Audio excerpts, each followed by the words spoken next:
Every night, I'd wake up screaming from nightmares. The only way I could get any sleep was by taking sedatives. I was hiding out in an asteroid belt at the edge of the universe, on the run from enemies who wanted me dead. One day, a spaceship appeared out of nowhere. It was an intergalactic merchant making his usual rounds, but this time, he was after something specific, a rare mineral in my base. This thing was one of a kind in the entire universe, and he was willing to trade 4 million gigawatts of energy for it. I couldn't care less about his offer. What I need is a weapon.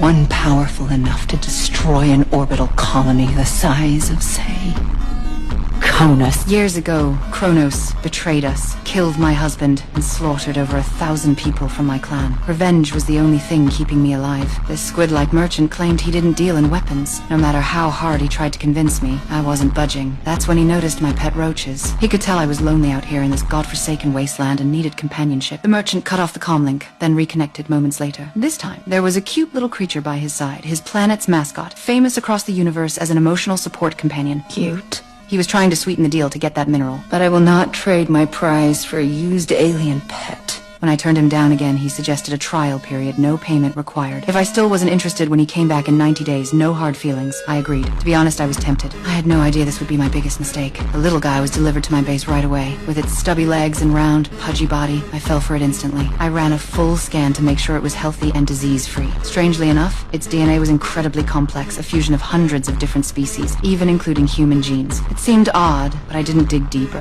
Having the little creature around really lifted my spirits. But one day, it vanished. At the same time, I found dismembered limbs scattered around the base, all from my pet roaches. I followed the trail of carnage to a corner where I found a cocoon.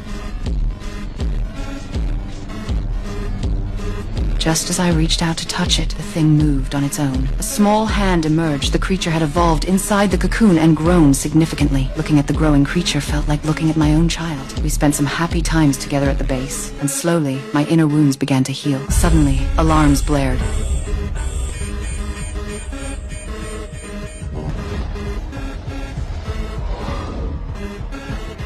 Kronos, my father's killer, had somehow tracked me down and come in person. The sight of that ugly face filled me with rage. Over the years, I'd killed him 11 times, but they were all clones. The real one had stayed alive all along. Now that he knew I was hiding at the edge of the universe, he'd come himself to finish me off for good.